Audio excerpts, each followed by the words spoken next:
салом дӯстон, инак барои муаррифии корҳои худ ё ин ки ягон гӯем соҳаи тиҷорат, фаъолият истифода мебаранд аз презентатсия. Инчунин сохтани презентатсия аз ҳамин сол эътиборан ба тамоми муаллимон низ ҳатмӣ гашт. Пас биёед аввалин презентатсияи худро месозем. Рафтем.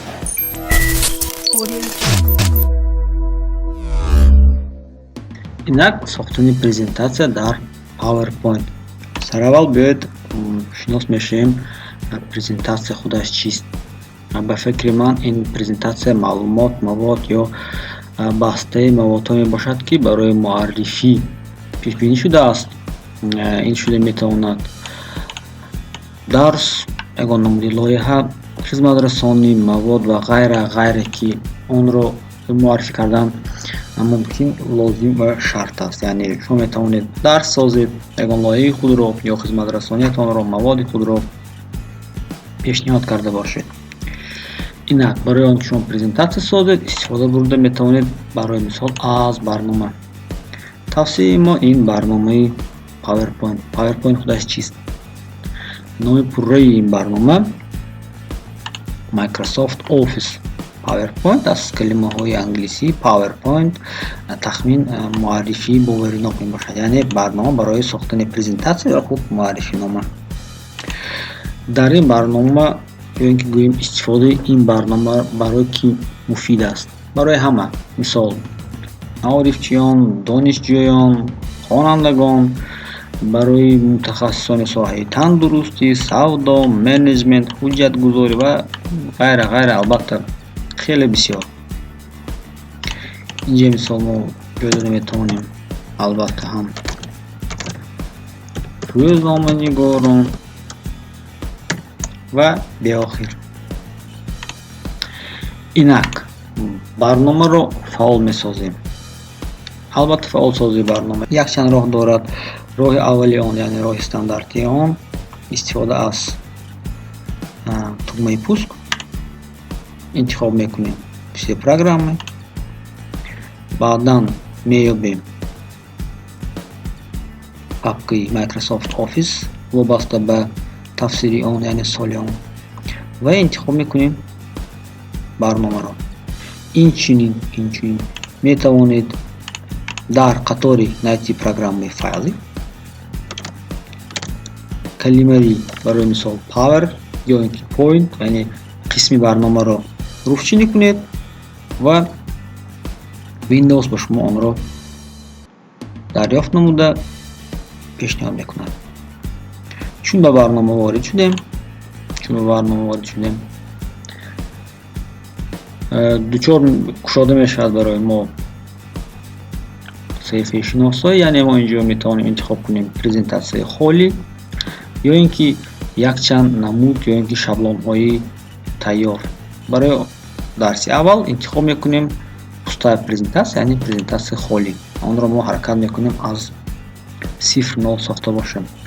инҷо метавонем шинос шавем бо намуди зоҳирии барнома, яъне вобаста аз он ки шумо аз кадом намуди PowerPoint истифода мебаред, яъне 2003, 2006, 7, 2013, 16, 19. ман интихоб кардам 2013, чун ин тавсири оптималӣ айни ҳол ҳисобида мешавад. ва агар мо ҳозир инҷо фарқе ки онро бинем аз тавсири дигар, онҳо фарқе ки хеле кам доранд. барои мисол файл ва якчанд менюҳо ки бо онҳо мо ҳангоми дарс ошно хоҳем шуд. инак барои оғози презентатсия инҷо ҳаст майдони презентатсия, яъне варақ барои кор кард. дар ин паҳлӯ, яъне тарафи дасти чап, презентатсияҳои шумо ҷой мегардад. яъне агар мо дар Word аз варақҳои асосан формати А4 истифода барем, дар PowerPoint кори ин варақҳоро иҷро мекунад слайдҳо. слайди аввала ҳамеша мешавад, яъне шумо инҷо метавонед ба забони русӣ гӯем титулный лист ба ҷои заголовок слайда. вақте ки шумо мушкаро мебиёреду бо тугмаи чап як пахш мекунед, инҷо метавонед номи презентация ё ин ки он чизе ки муаррифӣ кардан мехоҳед онро нависед. Агар мо ҳозир хоҳем мисол PowerPoint. Дар қатори дуюм метавонед исми муаллифро ҷой диҳед.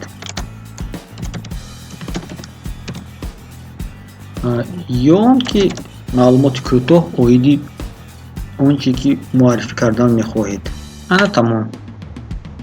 Яъне обложка, муқова, титулни листи мо омода гардид.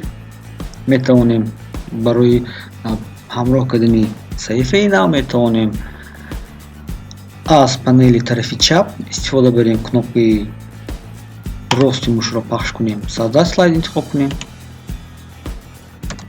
Ё ин ки аз панели главная интихоб кунем тугмаи создать слайдро. Инчунин тариқи клавиатура Ctrl+M англисӣ. Ва чун слайд омода гардид, слайди холӣ, чун мебинем аз слайди аввалин слайди дуюмо фарқият дорад, чунки аввалин саҳифа ин барои муаррифӣ буд, муаррифӣ яъне муқова обложка буд. Ана аз саҳифаи дуюм оғоз мешавад даруни слайди муайяне. Яъне мо метавонем анакнун мавзӯи худро кушода бошем. Барои мавзӯеро ҷой додан чунин майдонҳо баҳри мо пешкаш мегардад. Дар пункти макет шумо метавонед ин майдонҳоро ба тарзи худ ҷойгир кунед. Шояд шумо бисёртар расм мехоҳеду камтар матн, ё ин ки шумо мехоҳед сифр дар варақи холӣ аз ягончи оғоз кунед. Мо бармегардем ба намуди стандартӣ, яъне сараввал ҷой медиҳем номи мавзӯъ мисол ва матни он. Матн метавонад матни оддӣ бошад ё ин ки бо истифодаи маркер бошад. Яъне маркер он чизе ки дар сари қатор монда мешавад. Метавонед онро тариқи выделение интихоб кунед маркери дигар ва дилхостро инҷо ҷой дода бошед. Инчунин мо метавонем ба ҷои матн истифода барем аз ҷадвал, яъне таблица, диаграмма, смарт арт, расмҳо ва ғайра ки ҳатман дар дарсҳои оянда бо он шинос мешавем.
ин буд қисми аввал оиди сохтани презентатсия.